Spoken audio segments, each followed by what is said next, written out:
joining us. Today we are introducing one of the initiatives from our Office of Research and Innovation. Um, it's ICEED. We call it that way. We are seeding for tomorrow's growth. It represents I for innovation, commercialization, entrepreneurship, and economic development. It will be referred as ICEED. It has four components: innovation ecosystem, then commercialization, entrepreneurship, and economic development. For new individuals representing these new areas, and these are very familiar faces from campus. Dr. Kumar will be stewarding the innovation ecosystem at Prairie View, helping faculty, staff, and students to the culture and the aspects of innovation from classroom to laboratories and beyond. Have disclosures or at the point of disclosures or faculty doing research. Dr. Lovelady here will steward the commercialization aspects to help faculty and staff and students to file for IP and convert that IP into licensing, licensing. And Dr. Baldwin here, he will be leading the entrepreneurship aspect of the ICEED initiative. He will help faculty and staff and students to start as well as to help commercialize the innovations and IP and even ideas. Then we have Dr. Rebecca Faison, who will be assisting us with economic development that are stemming through innovation aspects. If the other individuals, if the directors are here on the call, and if they would like to say a couple of words, then the presentation will be over to Dr. Kumar to talk about. Since he has the whole session for himself, we will see if Dr. April Lovelady and Dr. Baldwin and Rebecca Faison are here to say a couple of words, and they will have their own sessions in the upcoming RITI training sessions. Is April here on the call?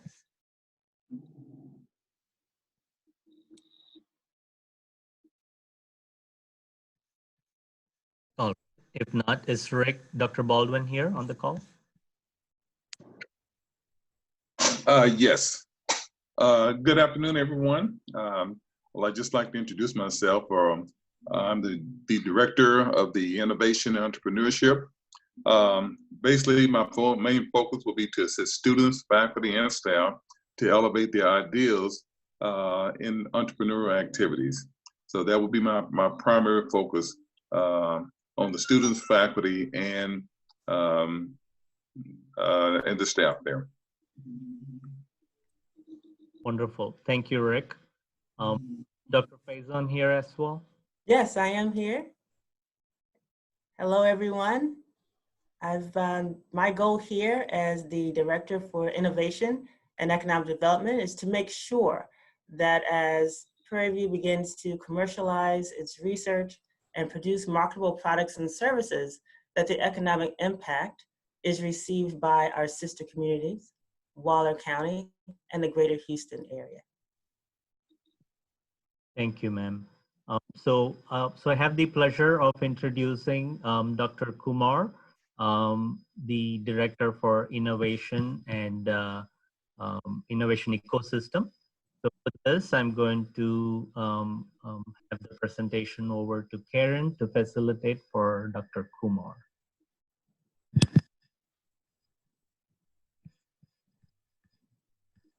You're on mute, Karen.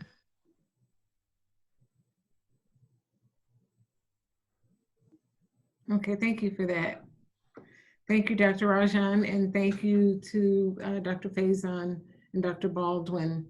We are excited, as I said again, as I said earlier, to present to you the first of 4 presentations regarding the innovation process that we are developing and enhancing here at Prairie View A&M University. One of the things that they're most interested in is the innovation ecosystem and how that works and how we can enhance it. Dr. Kumar is here to share information with us. So Dr. Kumar, thank you so much for being here today. And please, everyone, if you have any questions for Dr. Kumar, please include them in the chat and we'll cover them at the end of the session. And as I mentioned before, this session is being recorded, so it will be available on our YouTube channel later. Thank you, and please go ahead, Dr. Kumar. Could you make me the host? Because I need to make a presentation from my screen. I'll make you the host right now.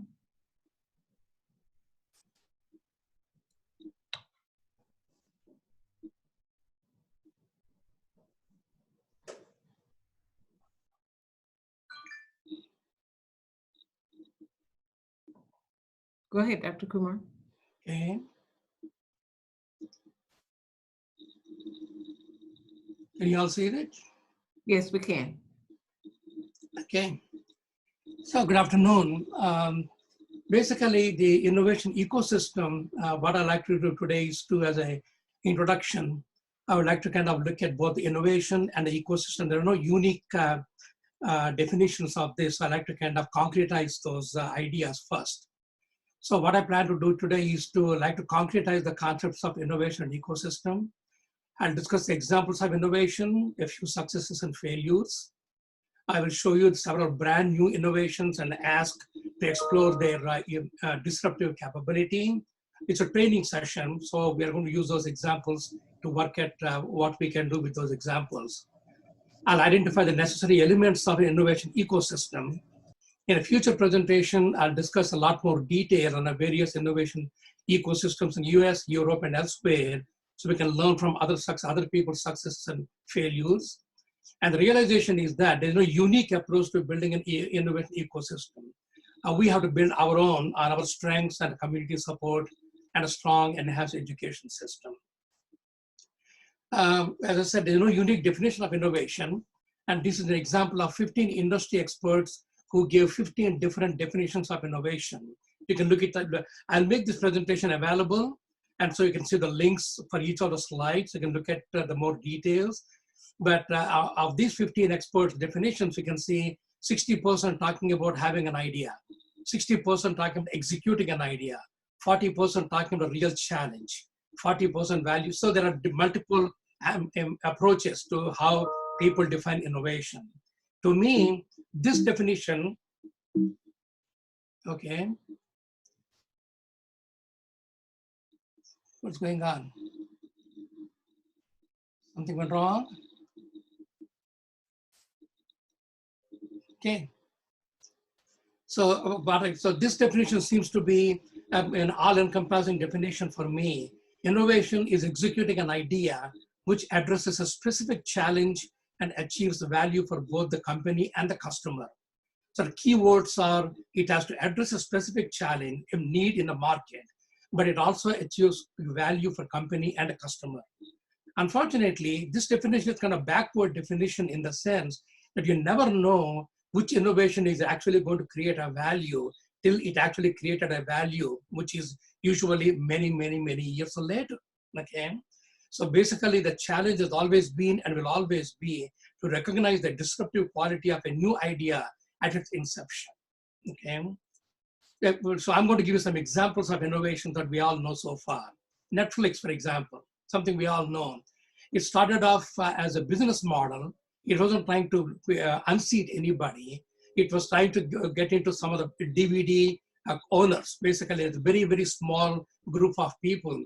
But it was disruptive because it was disrupting an existing way of renting DVDs.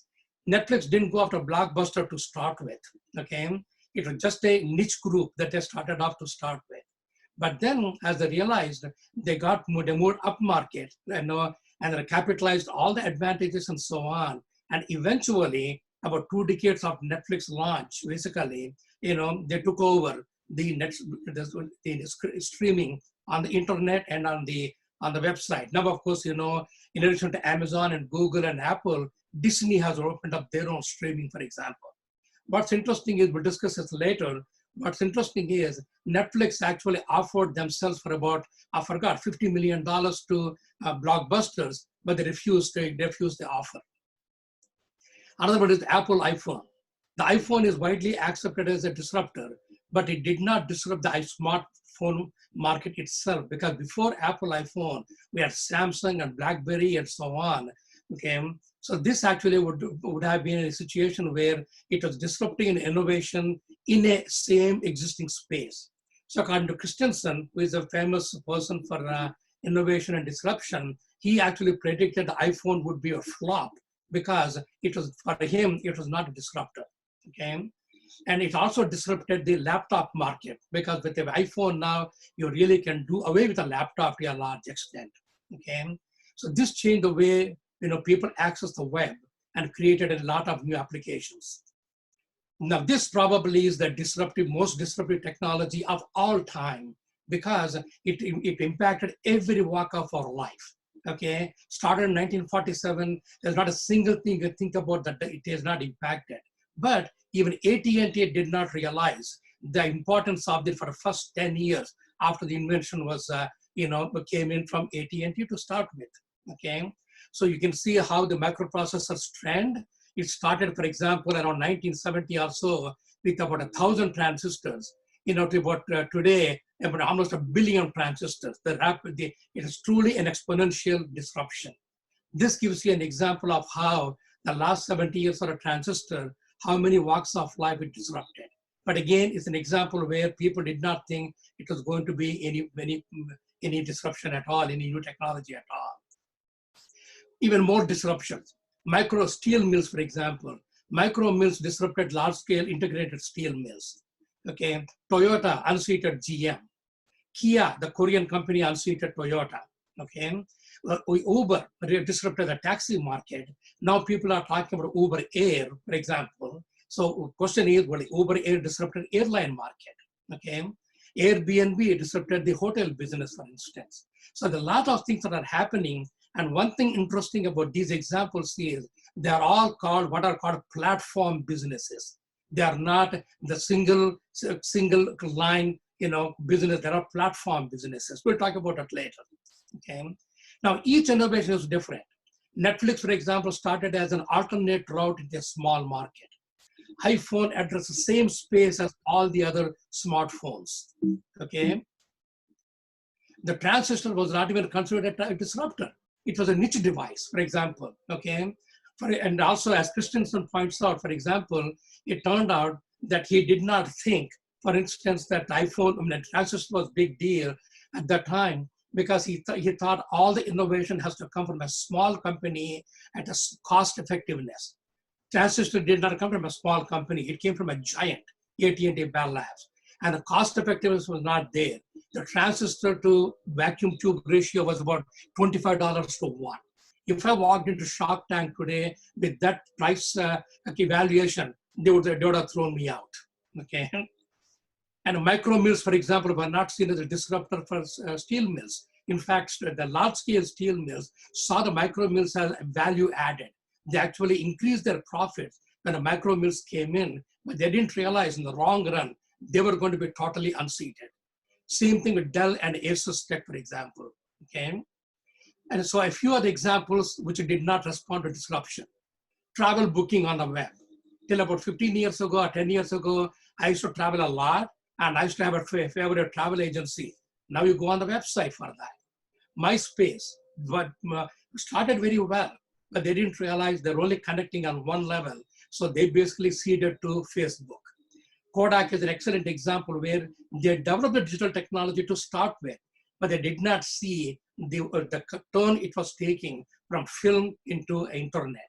Today, they're still in business, but the market value is less than $1 billion. Xerox is an excellent example of people who invented the stuff that we are using now. Their management could not see the turns that those products were going to take.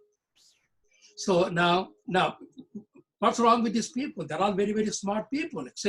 But I think it happens to all of us when you're comfortable, when you're doing something extremely well, you are too scared to change direction. Okay, especially when you have to respond to the what you call the shareholders every quarterly, for example. Look at these definitions. Thomas Watson, founder of IBM, he thought his world market for maybe 5 computers. Ken Olsen, one of the geniuses of computer industry, he created a VAX system, for example, with the mini computers. And he himself saw there's no reason for any individual to have a computer in his home. In 1988, he actually acquired an IBM PC operating system too, opened up the computer, complained about how small the fan was, and he didn't think it was going to cut it. This one from Newsweek, Clifford Stoll, he thought there's no way the newspaper business was going to be replaced with an online.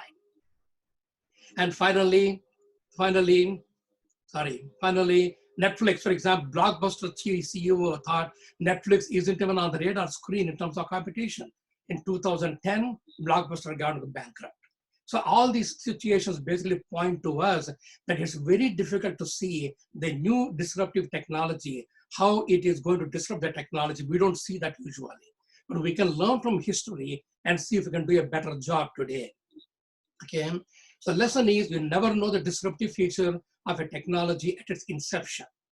So now what I like to do, since the training session, let me practice on how we would assess disruptive ability of new startups. I'm going to give you sort of latest inventions, and we want to ask ourselves, what potential does each have to disrupt the corresponding industry? These are questions, this is a workshop for us, not just for today, but over the next few weeks, okay? And then what expertise, technical, administrative, and business can we offer to these people that who came up with innovation? For example, this came a couple of weeks ago. Ford engineer realized that because the coronavirus literally dies around 138 degrees Fahrenheit approximately. So what he said was he can actually tweak the software in automobiles and have the heating. Normally we get about 132 degrees Fahrenheit. So by tweaking the software, he can actually kill the coronavirus. He has been implementing that for the past 2 weeks in police cars in New York. And so we don't know how successful it is so far. It's a very interesting idea because this means you don't have to go and use wipes and all kinds of stuff, a lot of time that you need human people involved in stuff like that. This way, when you take a break from your car for 15 minutes, run the heat, and the coronavirus will die. So if this person came to us today, how would we help him? And do we first of all recognize is it a disruptive technology? For example, this one is very interesting. It's real surprise. In the Consumer Electronics Show 4 months ago, Sony displayed the electric car made by Sony and a few other people. I'm going to show you some videos. I'll only show you for first few minutes to save time. But when I send you the links, you can see the whole videos. Okay. Sony's big CES reveal was actually a surprise, like a real surprise. Yes, they unveiled a prototype car called the Vision S. Now, this is the crystallization of all the work Sony has been putting in recent years to do with LiDAR, autonomous driving, safety, and even image sensors and object detection. But I'll be honest, I didn't think they'd have a car wheeled out onto the stage.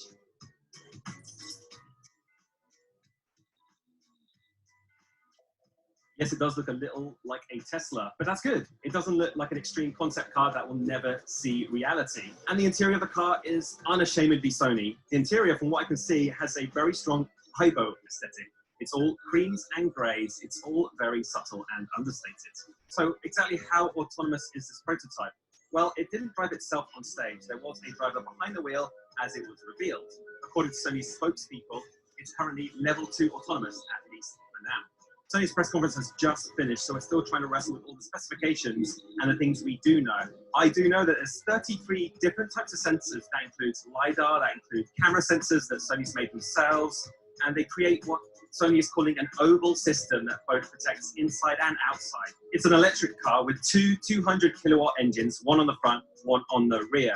And it can do 0 to 60 miles per hour in 4.8 seconds. It can reach a top speed of 149 miles per hour, and the car itself can seat 4 people. Now, we can't get inside the car yet. Believe me, I've tried.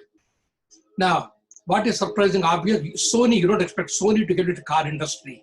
And more importantly, Sony has no intention of going into a car manufacturing business. But what they have shown is how they can disrupt the automobile technology. First, it demonstrates Sony's ability to coordinate several of the divisions to manage an ambitious innovation project. That's an example of a strong innovation culture that Sony has. Second, that's the way Sony proceeded to develop the idea, partnering with world-class leading companies. The car was assembled by Magna, a leading automotive supplier, already assembling vehicles for several manufacturers. That proves increasing importance of business ecosystems. Okay? As electric powertrains, and this is very important, as electric powertrains and battery packs are already partly standardized, it becomes easier for companies to partner with others to build their own electric vehicles. Imagine a future where we can build a car from all its modular parts, like the way we are able to build a computer today, for example. Okay? So besides Sony, other examples like Rimac and Chinese firms demonstrate this change that eventually disrupt the way cars are built today.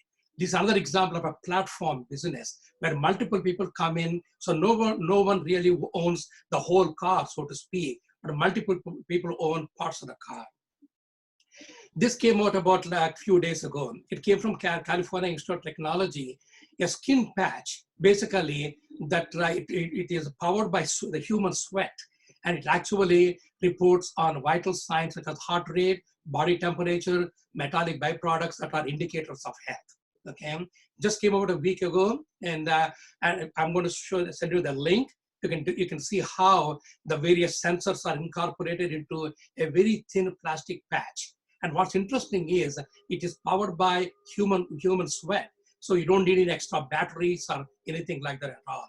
Okay, so it's basically called a perspiration-powered integrated electronic skin. Okay. Now this is again an interesting example. This came out a couple of weeks ago. And a lawyer in Houston realized that a lot of the companies they own the buildings, but they're not using the buildings because everybody's working from home. So she's trying to connect people who own the buildings to people who need the space for face-to-face meetings, but who don't need to sign a what do you call a lease. Like, so let's say I have a building which is with a lot of conference rooms, but they're all vacant because all my people are working at home. And you need, for example, a conference room, a face-to-face meeting with a client. But you don't want to sign a lease for 3 months or 6 months or whatever. So this lady hooks us up. So you pay for the service, and I get to use the money to pay for the rent. Otherwise, I have to pay from my own pocket. Now, that looks like a very interesting idea, to use something that's not being used. But now, keep that in the context of what I'm going to show you in the next slide. How many of you know about this company called WeWork? It started about 10 years ago. It increased globally. These guys own real estate across the globe, and they basically customize your workspace for any company, big company, small company, startups or whatever. They were doing extremely well, multi-billion dollars of capital evaluation. But basically last year, they lost their IPO, and the CEO was ousted, and IBM left as one of the investors. JP Morgan is trying to get out of that, for example. Now they're almost bankrupt. Now they have in New York, for example, 18 million square feet of space, which is at risk. So with respect to this picture, the previous slide, do you think it really would work or not? Okay, so those are the kind of questions we want to ask ourselves, in terms of learning how to recognize and encourage disruption. I'll show you a couple of other tech innovations. They're kind of mundane but high-tech innovations. This came up in the Consumer Electronics Show already. This came from South Korea. It won one of the national awards. It's called a motion pillow. What we've got here is a product called the Motion Pillow, and the objective of this device is to help you stop snoring. Now, there's some tech involved here, so it starts off with this little device next to your bed. This is linked to the pillow. Now, what this does, this can detect when you're snoring. When it detects that you're making a sound, obviously the snoring will wake this product up, but then slowly inflate the pillow.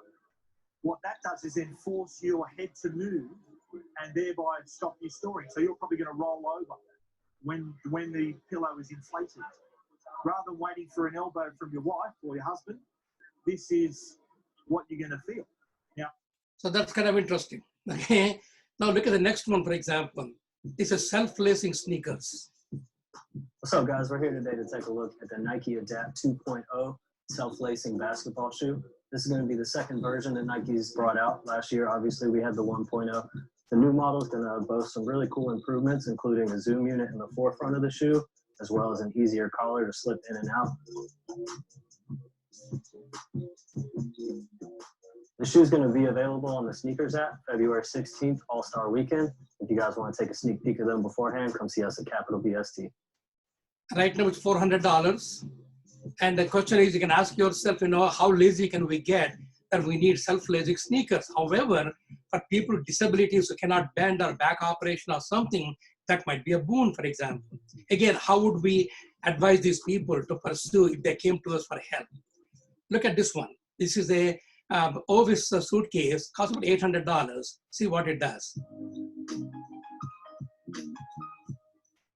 So a lot of people hate on CES. They say it's a show of vaporware, products that get shown off and that never come to market. Well, here we have a success story. This is Ovis by Ford X, previously seen at last year's CES as CX1. Then it was a prototype, now it's a real product. It costs $799 and it looks like a normal suitcase. It's not a normal suitcase. It has 5 cameras around here, and you get a wristband with it. And what it does is you don't have to carry it around an airport or wherever. It'll just follow you. It can see your wristband, and it'll follow it and follow you. And if you get more than 6 meters away from the suitcase, your wristband will give off an alert. The suitcase will hear it, and it'll come to where it hears the sound, it'll see you, and it'll follow you. So $799 sounds like a lot for a suitcase, and it kind of is. But the tech. Okay, so you can see, these are, there is an innovator who recently moved from Houston to Silicon Valley. He said that in Houston, a new startup starts around once a month or so. In Silicon Valley, it's at least 3 per day. So you can see so much of stuff coming out, and so we can learn a lot from those examples. Now let us look at the ecosystem concept. Okay, again, there's no unique definition of an ecosystem. Okay, so the 2 typical definitions are, one is this: innovation ecosystems are, look at the text in red, organizational spaces, co-creating values, collaboration of actors, assets, and interactions, fostering environment of networks, and a collective decision making. Okay, so those are the factors that are common to most ecosystems. Okay, I'll give you some examples. The second one came from MIT. Again, similar kind of a concept. Place-based communities, for example, producing innovation, supporting processes of innovation, and again, create, adopt, and spread solutions to local challenges. But as you are going to see, an innovation ecosystem can exist at multiple levels. It can exist at a very tiny level in the university. It exists at a higher level. As MIT, I'm going to show you an example for MIT. It can exist at international level, okay? So examples are large-scale industrial systems. Silicon Valley is the most well-known, okay? Started around 1959, 1960, successful, thriving, okay? Route 128 in Massachusetts, almost non-existent. It started around the same time as Silicon Valley did. In spite of having MIT and Harvard in the backyard, so to speak, it failed. And in a future presentation, I'm going to talk to you the details as to why they failed. But just to give you a preview, Silicon Valley is very open between various companies. Like, like for the Sun Microsystems is a good example. Open architecture, open software, stuff like that. Whereas Route 128, as Apollo, for example, was very proprietary operating system, proprietary architecture, and that's the reason they did not succeed, even though some Apollo products are better than some products, for example, okay? And then Sematech Austin, created around 85, 86, supposed to be the Austin Silicon Valley. It got a couple of bailouts from the state of Texas, but finally didn't make it, and now it's being acquired by a company in New York. So the question is, we need to understand what is wrong with this, with all this stuff. They've got excellent companies, excellent managers, and so on. I think we can learn a lot from those people, okay? Now, the Silicon Valley is unique, absolutely unique in the entire world, because Stanford University is probably the basic starting point for Silicon Valley. And when you look at the way Stanford works with the students graduating from Stanford, they will start working with faculty and students back at Stanford. They start reinvesting, and the community support is absolutely incredible. Okay, again, this actually requires a presentation by itself. Again, I'll do that over the next few months or so, when I have an opportunity to do that. This just, you can look at it on your own, how the evolution of Silicon Valley, the standards in the Stanford's incorporation into that. This is an example of MIT's international ecosystem. It's a long one, but I'll stop it about halfway through.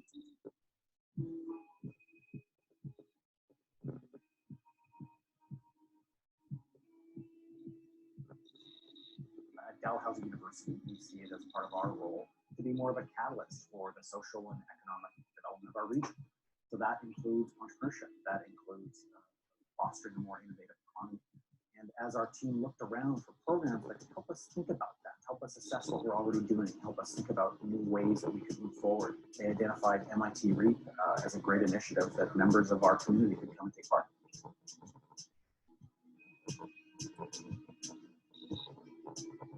System about having and the support of the different players in the system. One of the characteristics of the Icelandic economy is that it's been very much based on the use of natural resources, fishing, energy, and lately tourism, which is a different way of using natural resources. This is one of the key issues for Iceland, is to develop more of a non-resource-based export economy. And for that, you really need innovation-driven entrepreneurship in the country.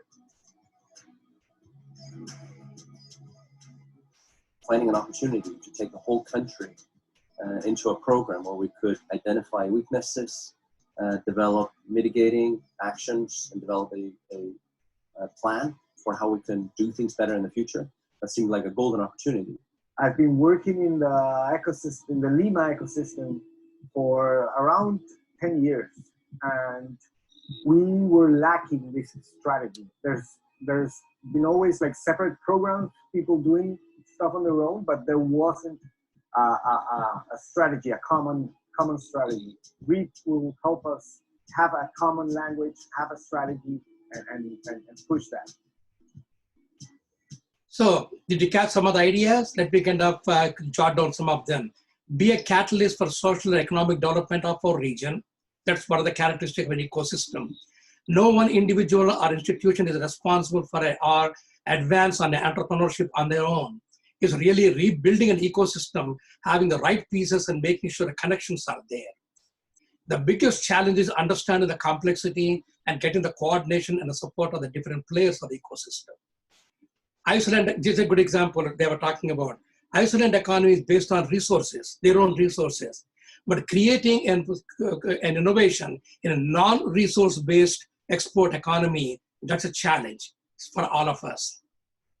So we had an ecosystem, as the guy from Lima said, we had an ecosystem, but it lacked a common strategy. Okay, now this one is fascinating. MIT has its own ecosystem, and during the time the universities were closed back in the spring break and past spring break, they opened up a new part of the ecosystem, the COVID-19 Rapid Innovation Dashboard. It's incredible the way, the speed with which they acted. Look at some of the projects they're using. Initiate to help low-income K-12 students with school shutdowns, an effort leveraging behavioral science to reduce the spread of misinformation about a virus, and multiple projects aimed at improving access to ventilators. They jumped in so fast, you can imagine, of course they have the resources to do that, but this is something, a good lesson for us to learn from. Yeah, at the same time, they also had a large number of entrepreneurship speaker series. Look at that, for the first month or so, they could staying mentally strong, making ethical decisions, creativity in a crisis, and so on. So they are providing a lot of community support from their ecosystem. And of course, ecosystem can exist in several contexts. Corporate ecosystem, for example, like Sony was doing, suppliers, users, partners, and so on. Different stakeholders coming in to build a product like Sony car, for example. Regional and national innovation ecosystem, for instance, okay? Like something like our the MIT RIT you saw. city-based innovation ecosystem. For example, I was in Singapore about 10 years ago. As you know, Singapore, for example, is what is called a nation, state, and country, right? It's like everything in one. And so the way they were getting information from their own universities, polytechnics, and so on, that's an excellent example of a city-based innovation ecosystem. I can talk about that another time. It's a specific example of Singapore. You can also have a high-tech, small, medium enterprises centered ecosystems, like Silicon Valley, for example. We can have a hyper-local innovation system where we have incubators locally producing a product. Or what we are looking at, university-based innovation ecosystem created by universities and institutions of science and technology, like our own centers, okay? Now the kind of competencies that the innovation ecosystem requires, this is generally called in the business, they need T-shaped individuals and T-shaped competencies. Namely, you need the depth in a field knowledge, but you also have basically across the board, namely communications, teamwork, global understanding, understanding many disciplines, for example, multiple perspectives and so on. So you need both, I don't know if you can see my cursor, but you need both horizontal as well as vertical, okay? A degree program typically is vertical. You know, we generate a student with, you know, with a deep technology, knowledge in a given field, but they need to have the T-shaped, you know, competencies. This is the kind of innovation ecosystem I like to create at the university. This is a concept on my part. I start looking at looking at micro level, meso level, and macro level. At the micro level, we have like a small level, local innovation ecosystem. I'll talk to you in the next slide as to what this innovation ecosystem does. And then at the meso level, so basically what the ground level is connecting the research centers that we have. At the meso level, basically we have, you know, we help them with the intellectual property, identifying investors, for example, identify competition, markets, and so on. And at the macro level would be the economic development and commercialization. Okay. Now at the micro level, we have these niches. I call them innovation clusters. We have all the research centers, computational systems biology, departments, and the radiation center, big data center, and so on. I call these innovation clusters because this is where the action takes place. That's where the ideas and processes and products get initiated. But then I think that, but usually faculty need a lot of help in defining what kind of business value their products have. Okay, so the micro level, the innovation ecosystem, this is what it does. Sorry, this is what it does. I'm going to basically teach them how to ask the following questions. What business are you in today? Don't answer questions in technologies, offerings, or categories. Okay, instead define the problem you're solving for a customer, or another word, the value you're creating for them. It's like if somebody comes to me and asks me, what business am I in? If I said, well, I'm in the business of creating students with degrees, that's just the mechanics of it. Okay, that is more about me than a product I'm creating. What I'm in the business for is creating the future future scientists, engineers, and so on, who can add value for the society. Michael Porter, the Harvard Business School, I like the way he puts it. What is the role of your business? What is it doing to advance society as opposed to just doing business? The next question, what particular problem does the innovation address? Okay, identify the specific challenge your invention meets. Don't try to market a solution looking for a problem. I don't want to come up with like a new technology, new sensor, for example, a new device or whatever, and then look around and see who is interested in that. That is a solution looking for a problem. Okay, innovation is always identifying a specific challenge, a gap in the market, for example, and address that. And then what, if any, is your competition? Identify one or more discriminators you have that separates you from the competition. So remember, competition might come in from totally unexpected direction. Okay, for example, look at the automobiles. The Tesla was already a disruptor for GM, for example, but Sony is a disruptor for all automobiles, and that came from a totally unexpected direction. Sony I mean, what has got an audio video company got to do with automobiles, for example? Okay. And finally, what capabilities, resources do you need for us so we can realize these opportunities? So this is what we are going to be providing at the micro level innovation ecosystem, and slowly build up the macro ecosystem as we go along. So, and then we have a team of people you saw before, and then so I will be working with this group. In the coming weeks, I'll be discussing these concepts more in detail, because I believe the better we learn from history, the better we can perform in our own pursuits. And also explore collaborations with these other directors so as to maximize synergistic aspects of the innovation team. And of course, the synergy is going to be dynamic and not static, because we have overlapping roles to step in each other's ways to see how we can help each other out. So that's my story, and I'm going to stick to it. So thank you for your time, and any questions, I'll be glad to answer.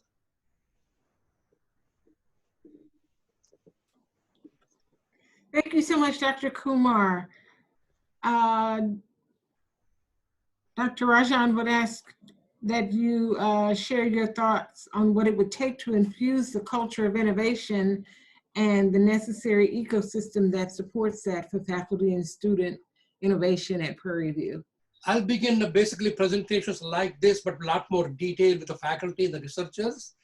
I could do that at the university basis to start with, and also maybe each center or a collection of centers at each college, for example. Those are the details we can come up with depending upon the interest. And then the idea basically is to make the faculty aware, on what they need to do to get their product into the market. It's a long way to go. Anybody who has seen Shark Tank, for example, know that a lot of the brightest ideas don't get funded sometimes because they just don't have the business plan. So my initiation is going to be starting next week, basically, or this week. I can begin to talk to the researchers and have them approach me to see what kind of help I can give. That is the starting point to start with. Dr. Kumar, you posed a couple of questions during your presentation about some innovative ideas, and you asked the audience how would they respond to someone who were to, if they were to present them with these ideas. Right. Can you talk about what your suggestions would be? Sure. Let me go to one of those. Give me a second. So, like for example, take a look at the Ford Motor Company, for example. If the Ford Motor Company came to you and then said, they have this idea of the heat, for example, what kind of questions are we going? I'm taking the situation where we have our group of people, the 4 directors, Dr. Rajan, and so on. And let's imagine the scenario where the Ford engineer is talking to us. Hey, I have this idea and I need to get into the market. How can you help me get into the market? So what kind of a help can we give them? Okay. So obviously, for instance, the questions I posed towards the end of the presentation. Okay, I'm going to ask, what is the value you are creating? What's your competition to start with, for example? Okay, and what specific problem are you addressing? In this case, the problem being addressed is the coronavirus being killed by putting it through excessive heat in the car. Okay, now is it as simple as that? For example, do you foresee any negative aspects to it? For example, the components in a car, would they be, for instance, I used to have a car, Oldsmobile, for 20 years ago, where in Texas heat, part of my dashboard melted. Mm-hmm. Okay, so at the 138 degrees, at increased temperature, for example, can a Ford engineer guarantee that it's not going to melt parts in a car, for example? Are going to melt, some of those glue in the various parts and so on. So I would like to make him think, to think about, first of all, how useful is a product and what a competition is going to be. In what way is it going to save money compared to, for example, using human beings to wipe the various cars and so on. And finally, does he have a competition, for example? That's one example.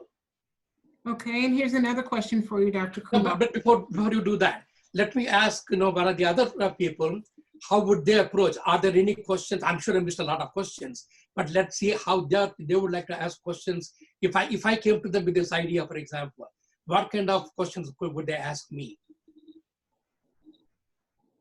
And you're asking that of the general audience? General audience, yeah. Or maybe one of the directors. I mean, basically it's a training session. So, but this is what I like to do during the sessions we are going to be having later on. Mm-hmm. Look at all the negatives and positives, for example, and see is it really, it sounds like a great idea. Does it really make sense? So while we wait for someone to pose a question, here's one that is ready. If a student comes to you and asks for guidance in coming up with an innovation, what response would you give? How would you handle that? The first question probably I'm going to ask is it an innovation you just came up with, or is it a gap in the industry that you are trying to address?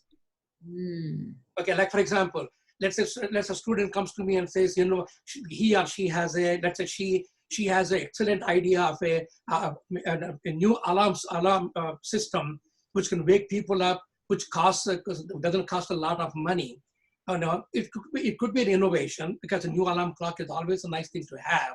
But the point is, I'm going to say that, well, you may have a competition from the smart pillow we saw, because somebody who gets hang of this idea can incorporate a smart pillow very easily. So this way, the student just came in with an idea, but it's an interesting idea, but she did not address a gap in the market. That's the reason why we have to differentiate between invention and innovation. You know, we're not smart people to come up with a lot of new ways to do things. But the question is, does anybody need it? That's where the concept of innovation comes in. Mm-hmm. That's the reason I defined innovation at the beginning. It is a process where you identify, you know, something that's missing, and that's what you want to address. Like the Ford engineer, for example. He realized this is a very important situation. It avoids all the chemicals and all the, you know, humans and stuff like that. By just turning the heat on for 15 minutes, it solves the problem of sanitizing a car in 15 minutes. I mean, how could you be asking for more?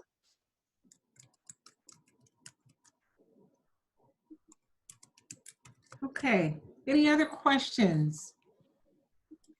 There was another question from the attendee I posted about patent. Okay, I don't think I can get. Can I get that? Probably not.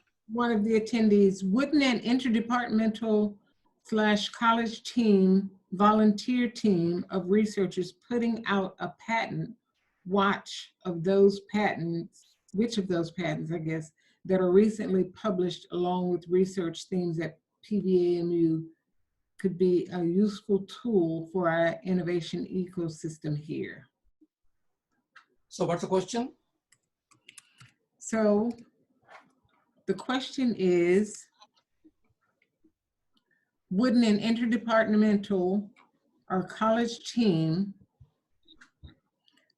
of researchers putting out a patent, which of those patents that are recently published along research themes at PVAMU could be a useful tool for our innovation ecosystem?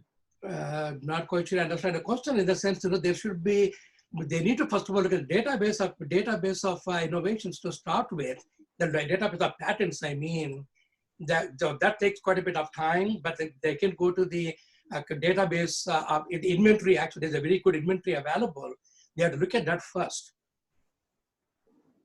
and then see if has anybody come across anything close to that to start with.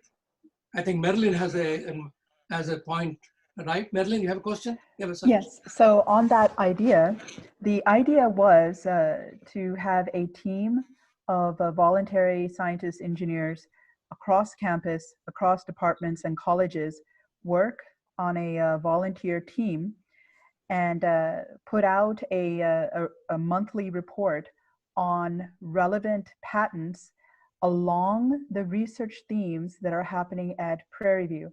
For example,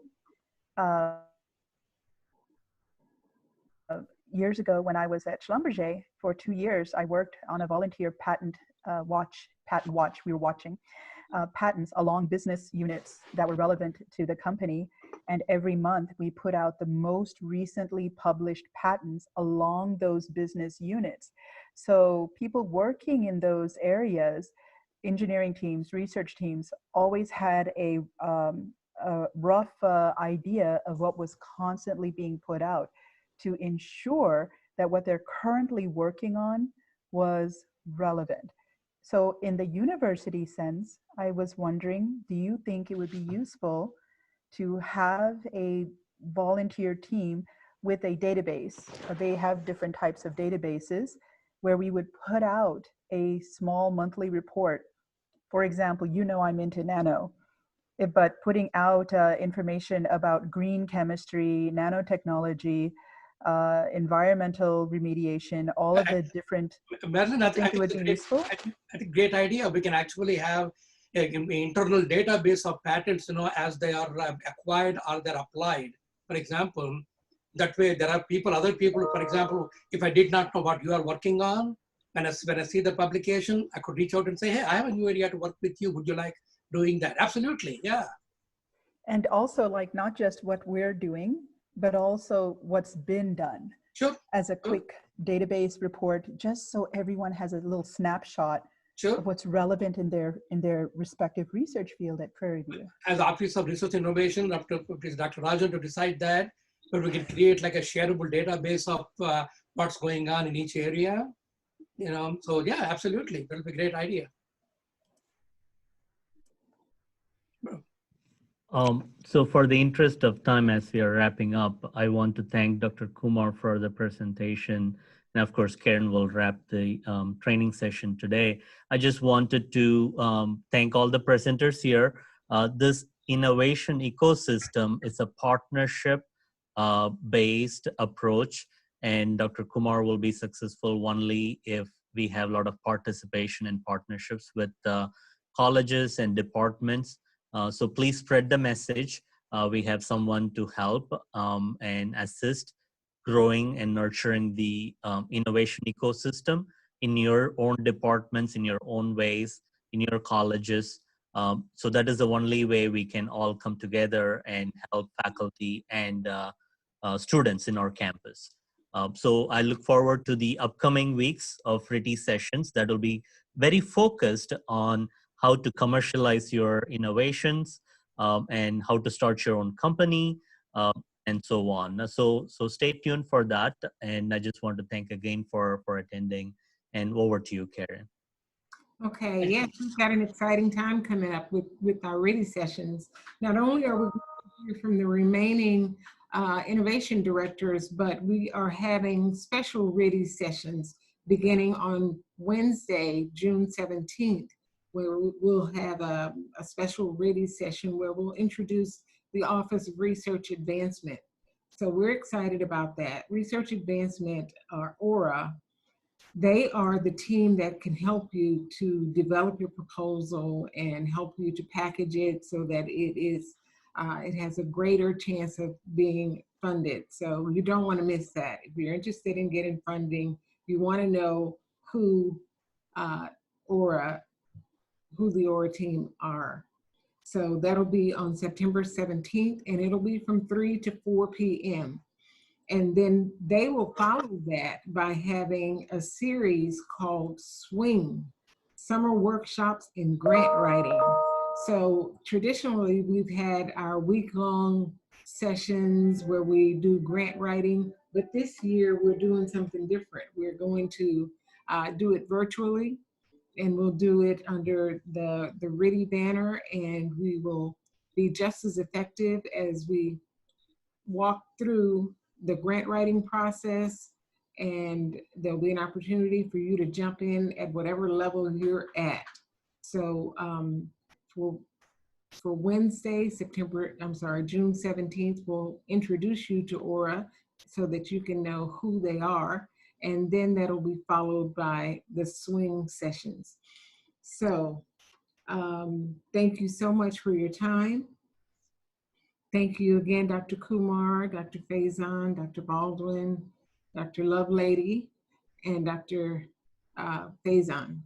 We'll see you on Wednesday, we hope. And please complete the brief survey that is in the chat box. Just take a few minutes and let us know how we're doing. We are striving for continuous improvement. So take a few minutes, if you would, and complete the brief survey that is in the chat box. Thank you and have a great day.